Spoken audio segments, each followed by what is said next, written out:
بسم اللہ الرحمن الرحیم۔ السلام علیکم معزز طلباء کرام، آپ سب کیسے ہیں؟ آج ہم موطا امام محمد کے سبق نمبر 341 کو پڑھیں گے۔ آج کے ہمارے سبق کا عنوان ہے بنجر زمین کو آباد کرنے کا بیان۔ آج کے سبق میں ہم نے جس باب کو پڑھنا ہے اس باب کا نام ہے باب احیاء الارض باذن الامام او بغیر اذنہ،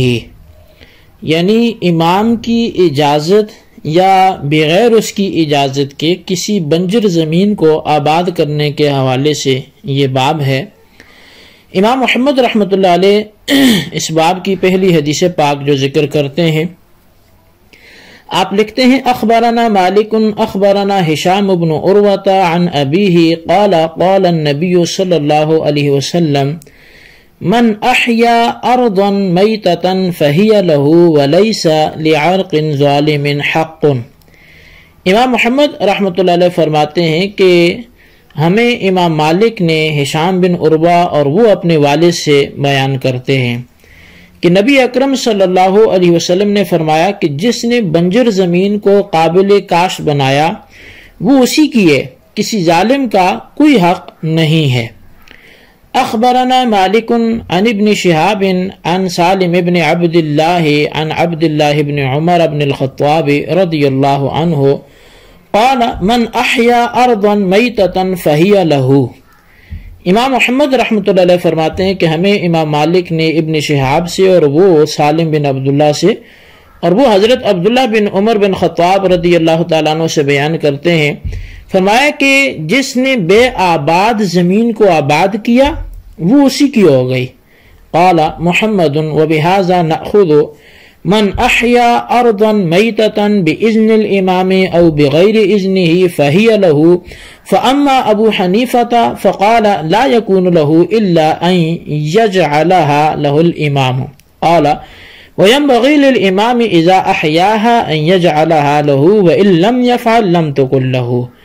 امام محمد رحمۃ اللہ علیہ اس باب کے اندر دو حدیثیں بیان کرنے کے بعد اب مسلک کے احناف کو واضح کرتے ہوئے وہ اس حوالے سے بیان کرتے ہیں، لیکن وہ اس میں امام صاحب کا قول بھی ذکر کریں گے اور جو ان کا اپنا نظریہ ہے وہ بھی ذکر کریں گے۔ آپ فرماتے ہیں کہ ہمارا مذہب یہ ہے کہ جس نے بھی بنجر زمین کو امام کی اجازت یا بغیر اجازت کے قابل کاشت بنایا وہ اس کی ہوگی، لیکن امام اعظم امام ابو حنیفہ رضی اللہ تعالیٰ عنہ فرماتے ہیں کہ ایسی زمین امام کے دیے جانے کے بغیر اس کی نہیں ہوگی، اور یہ بھی فرمایا کہ امام کو چاہیے کہ جب کوئی شخص بنجر زمین کو قابل کاشت بناتا ہے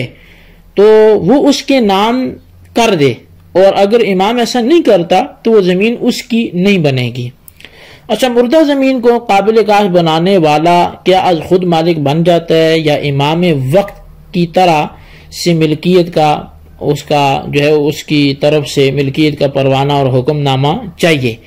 تو اس میں امام اعظم امام ابو حنیفہ اور آپ کے جو صاحبین ہیں، یعنی آپ کے دو شاگرد ہیں، تلمیذین ہیں،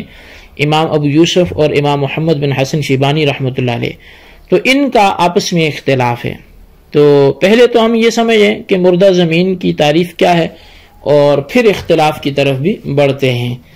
تو مردہ زمین سے مراد کیا ہے؟ تو اصل میں اس حوالے سے میں چاہوں گا کہ ہدایہ جو مسلک احناف کی ایک بڑی جانی پہچانی کتاب ہے تو اس کا کچھ خلاصہ آپ کے سامنے رکھا جائے۔ مردہ زمین وہ زمین کے جس کو پانی نہ ملتا ہو، جس کی وجہ سے وہ پتھر کی طرح سخت ہو گئی ہو، یہ ایک تعریف اس میں کی گئی ہے۔ جبکہ اسی مردہ زمین کی دوسری تعریف یہ ہے کہ وہ زمین جو پانی کی بہتات کی وجہ سے شور زدہ ہو گئی ہو،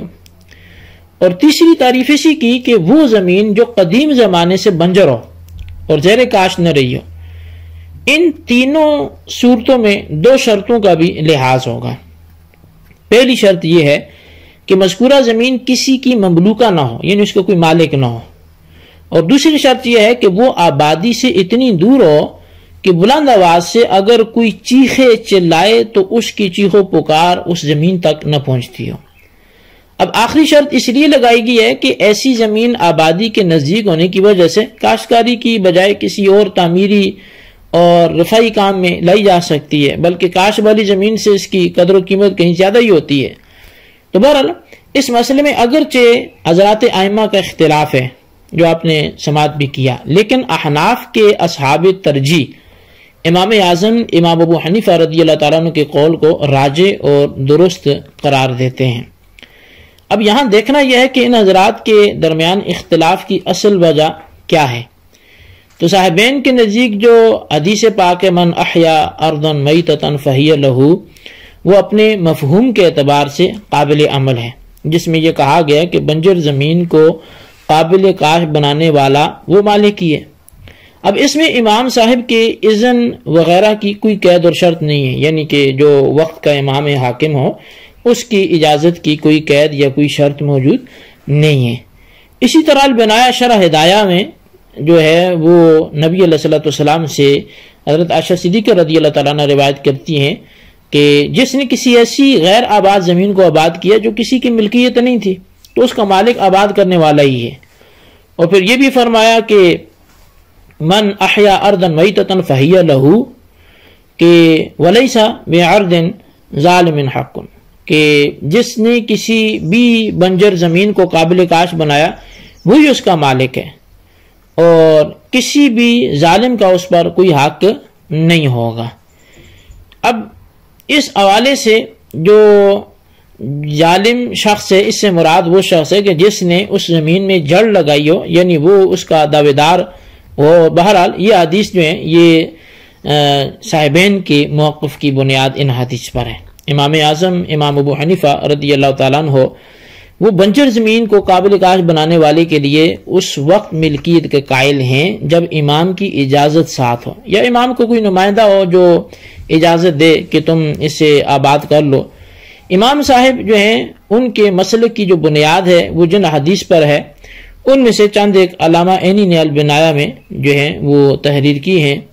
مثال کے طور پہ حضرت طاؤس بیان کرتے ہیں کہ نبی علیہ الصلوۃ والسلام نے فرمایا کہ جو زمین آبادی سے دور بنجر اور غیر آباد پڑی ہو وہ اللہ اور اس کے رسول صلی اللہ علیہ وسلم کی ملکیت ہے۔ پھر فرمایا کہ میرے وصال کے بعد وہ تمہاری ہے، بس جس نے اسے قابل کاش بنایا جو غیر آباد اور بنجر تھی تو اس کا قبضہ اور ملکیت اسی آباد کرنے والے کی ہے۔ غیر آباد رکھنے والے کو 3 سال کے بعد اس کی وہ زمین نہیں دی جائے گی۔ اسے سعید بن منصور ابو عبید اور بہقی نے اپنی سنن میں ذکر کیا، اور یہ حدیث جو ہے فضیل اور وہ حضرت لیث سے اور وہ حضرت طاؤس سے روایت کرتے ہیں۔ نبی علیہ الصلوۃ والسلام نے فرمایا کہ شہر سے دور غیر آباد زمین اللہ تعالیٰ اور اس کے رسول کی ملکیت ہے، پھر میرے بعد تمہاری ہے۔ جس نے بے آباد زمین کو قابل کاش بنایا وہ اس کی ہے۔ اسی طرح ایک اور روایت ہے جو ابن عباس رضی اللہ عنہما سے مروی ہے، نبی علیہ الصلوۃ والسلام نے فرمایا کہ شہر سے دور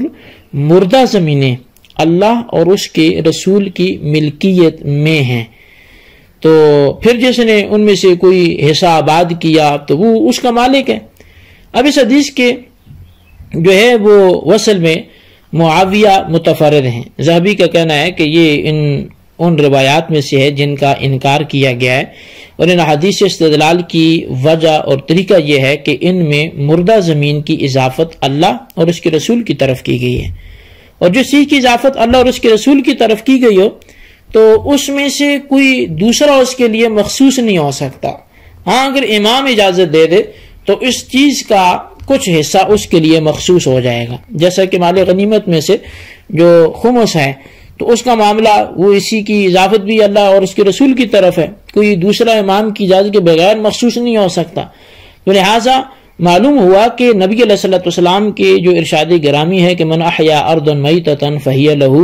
اس سے مراد امام کی اجازت سے ایسا کرنے والا مالک بنے گا، کیونکہ اس میں کوئی ایسی بات نہیں ہے جو امام کی اجازت کی نفی کرتی ہو۔ لہٰذا نبی اکرم صلی اللہ علیہ وسلم کے قول کی یہی مراد ہے، اور آپ نے یہ ارشاد جو ہے وہ اس کے سبب کے بیان کیا، ارشاد فرمایا کہ ہم بھی اسی کے قائل ہیں۔ تو یہ امام اعظم کی جو ہے وہ مذہب پر آپ کی تائید میں آپ کے سامنے البنایا سے کچھ معروضات پیش کر رہا ہوں۔ اسی طرح امام کی اجازت کی شرط پر نبی علیہ السلام کا یہ قول جو ہے کہ ظالم کا اس پر کوئی حق نہیں ہے، یہ بھی دلالت کرتا ہے، کیونکہ امام کی رائے کو ٹھکرا کر آگے بڑھنا اور زبردستی اسے قبضے میں لے لینا یہی تو ظالم آدمی کا مفہوم ہے،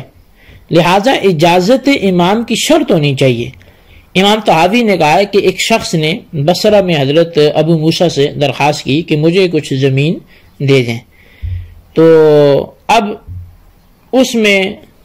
اس کے دینے میں کسی مسلمان کو کوئی ضرر نہیں ہے اور وہ خراجی زمین ہو، میں اس میں سے کانے اور زیتون کی پیداوار حاصل کرنا چاہتا ہوں، یہ اس نے مطالبہ کیا۔ ابو موسیٰ نے ایک رکا اسی حوالے سے حضرت عمر بن خطاب رضی اللہ تعالیٰ عنہ کے پاس بھیجا، تو انہوں نے جواب میں فرمایا اسے مطلوبہ زمین دے دو، کیونکہ زمین کی باغ دوڑ کے ہم مالک ہیں۔ اس سے دلیل نکلی کہ زمین کے دینے یا نہ دینے اور ان کی باغ دوڑ جو ہے وہ مسلمانوں کا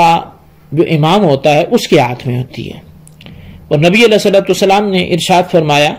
کہ حکم صرف جو ہے وہ اللہ تعالیٰ اور اس کے رسول کا ہے، اور یہ جو حدیث بھی ہے یہ متفق علیہ ہے، لہٰذا یہ دلیل ہے کہ زمین کے بارے میں حکم امام پر موقوف ہے۔ اب یہ بنایا کے حوالے سے میں نے آپ کے سامنے ایک تفصیلی مضمون رکھا کہ جس میں امام اعظم امام ابو حنیفہ رضی اللہ تعالی عنہ کا جو نظریہ تھا اس کی بالکل کھلے عام